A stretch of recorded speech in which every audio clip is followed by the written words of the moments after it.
আসসালামু আলাইকুম। আশা করি সবাই ভালো আছেন। আমি যে এখন মোবাইলের কাজ করব সেটি হচ্ছে ওয়ালটন NF4 এর এবং আইসি প্রবলেম। আপনারা এই যে দেখতে পাচ্ছেন যে আইসিটা আমরা কিন্তু বক্সে লাগিয়েছি। এই যে health report is very bad, মানে এরকম প্রবলেম আসলে অনেক সময় কিন্তু ইউনিভার্সাল ফরম্যাট দিলে কিন্তু ঠিক হয়ে যায়। আইসিটা ফরম্যাট করার পরেও কিন্তু হলো না। আবার আমরা যে দাম ফাইলটা বের করবো সেটাও কিন্তু আমরা নিতে পারলাম না। আপনারা একটু খেয়াল করেন, যারা টেকনিশিয়ান অবশ্যই তারা বুঝতে পারবেন। এখন আমরা অন্য একটা আইসি আমরা আবার, মানে এই যে এই আইসিটা কিন্তু একেবারেই ড্যামেজ, মানে আর মানে সম্ভব হলো না, যেহেতু ভিডিও কিছু কিছু জায়গায় স্কিপ করে দেওয়া লাগে, তার না হলে ভিডিও অনেক লং হয়ে যায়। এই যে আইসিটা একেবারেই ড্যামেজ, আমরা কিন্তু ডাম ফাইলও নিতে পারলাম না। এখন আমরা এই যে আরেকটি আইসি, এই যে এটা দেখতে পাচ্ছেন, এটি কিন্তু স্যামসাং এর একটি আইসি। আপনারা এই যে খেয়াল করেন, যারা টেকনিশিয়ান আছেন তারা কিন্তু অবশ্যই বুঝতে পারবেন যে এটি একটা স্যামসাং মোবাইলের আইসি। এখন এই আইসিটা আমরা ইউজ করে নেব।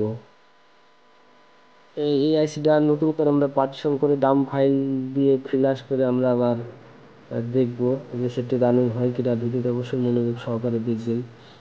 একটি স্যামসাং এর আইসি আপনি যে কোনো সেটে কিন্তু লাগাতে পারবেন। মানে একটা স্যামসাং এর আইসি আপনি যে কোনো সেটে আপনি চাইলে হিরিজ করে ফরম্যাট করে আপনি নতুন করে আবার ডাউন খাবার কিন্তু লাগাতে পারবেন। চলে যাব জিপ্যাক গ্লাসে এবং মনিটরের দিকে। এই যে ভিডিও এখানে আমি একটু স্কিপ করে নিলাম, যেহেতু এই দাম ঢোকানো অনেক, মানে একটা সময়ের ব্যাপার আছে, অনেক সময় নেয়, যেহেতু এই জন্য আমি ভিডিওটা এখানে স্কিপ করে দিলাম। আপনারা দেখতে পাচ্ছেন এই যে আমি কিন্তু এই যে ডাম ফাইল কিন্তু আইসিতে আমি খাওয়াচ্ছি। হ্যাঁ, এই ডাম ফাইল আমি আইসিতে খাওয়াচ্ছি। ডাম ফাইল খাওয়ানোর পর আমি একবারে ফ্ল্যাশ ফাইলও কিন্তু এখান থেকে দিয়ে দেবো। যদি খেয়াল করেন ডাম ফাইলে যে প্রায় খাওয়ানো কমপ্লিট আমাদের। এই যে অল ডান, অল ডান আমরা এখন ফ্ল্যাশ ফাইলও কিন্তু আইসিতে দিয়ে দেবো। এই যে আমার এই যে পার্টিশন করা কিন্তু কমপ্লিট, যেহেতু ভিডিও অনেক লং হয়ে যায় এসবগুলো দেখাতে গেলে। Partition complete. এখন আমরা এই যে আইসিটা আমরা মাদারবোর্ডে আবার লাগিয়ে দেখবো যে সেটি রানিং হয় কিনা। যেটি সেটটি ছিল হচ্ছে হ্যাং লোগো প্রবলেম, সফটওয়্যার করার পরেও হ্যাং লোগো যায়নি।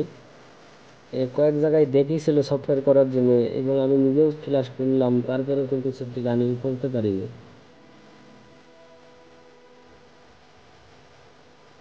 এই যে আইসিটা একেবারেই, যে আইসিটা ছিল ড্যামেজ, এখন এই যে আমি স্যামসাংয়ের এই আইসিটা আমি যে পার্টিশন করে নিলাম। এখন আমি পার্টিশন করে নিলাম, এখন আমি আইসিটা লাগিয়ে আমি আবার চেক দেবো যে সেটি রানিং হয় কিনা। যদি এক চান্সে রানিং হয়ে যায় তাহলে তো কোনো কথা নেই, আর যদি রানিং না হয়, রানিং হওয়ার পরেও যদি হ্যান্ড লোগো থাকে তাহলে আমি ফ্ল্যাশ করে নেব।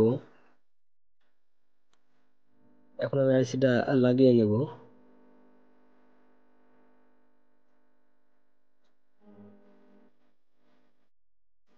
আর এসব আইসির কাজ কাম করতে গেলে কোনো তাড়াহুড়া করে আইসির কাজ কাম করবেন না, মানে চেষ্টা করবেন যে আস্তে ধীরে কাজ করার। আর আমাদের ভিডিওগুলো যদি ভালো লাগে, আমাদের মোবাইল হসপিটাল বামুনদের ইউটিউব চ্যানেলটি সাবস্ক্রাইব করে পাশে থাকবেন, পাশের বেল আইকনটি বাজিয়ে দিবেন।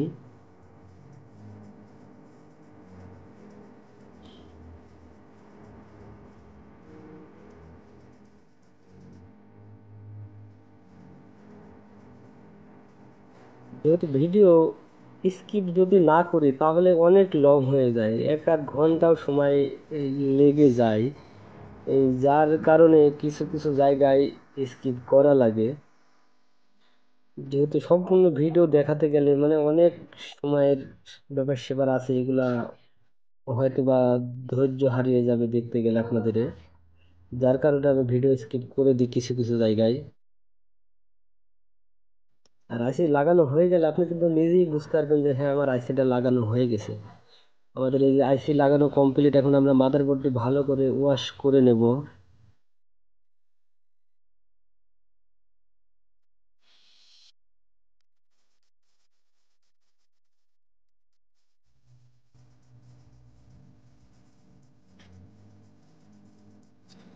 মাদারবোর্ড আমাদের ওয়াশ করা কমপ্লিট। এখন আমরা এলসিডিতে লাগিয়ে আমরা আবার দেখবো যে লেখা আসে কিনা। যদি লেখা আসে হ্যান্ড লোগো থাকে তাহলে আমরা আবার ফ্ল্যাশ করব, ফ্ল্যাশ করে দিলেই আশা করি এক চান্সে হয়ে যাবে। তাহলে দেখতে পাচ্ছেন এই যে স্যামসাং এর কিন্তু একটা আইছে,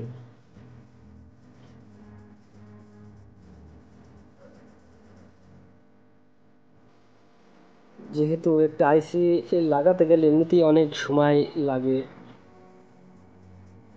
পার্টিশন করে ফ্ল্যাশ করে একবারে যেতে সেটিং করতে গেলে অনেক সময় মানে লেগে যায়, যেহেতু এই জন্য ভিডিও স্কিপ আমি করি মাঝে মাঝে।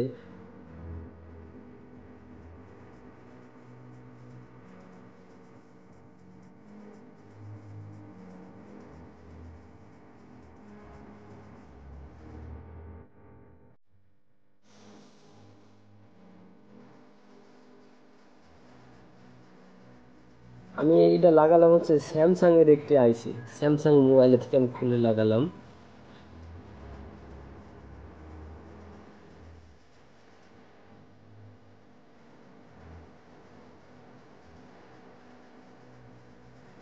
দেখবো যে রানিং হয় কিনা। এই যে দেখতে পাচ্ছেন এই যে NF4 লেখা কিন্তু এই যে চলে আসছে, এই যে অল্টন লেখাও কিন্তু চলে আসছে।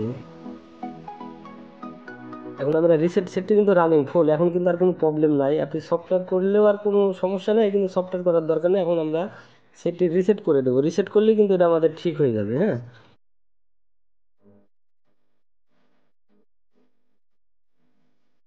এখন এখানে আমি একটু রিসেট করাটা দেখাতে পারবো না, এখানে আমি একটু স্কিপ করে দেবো ভিডিওটা।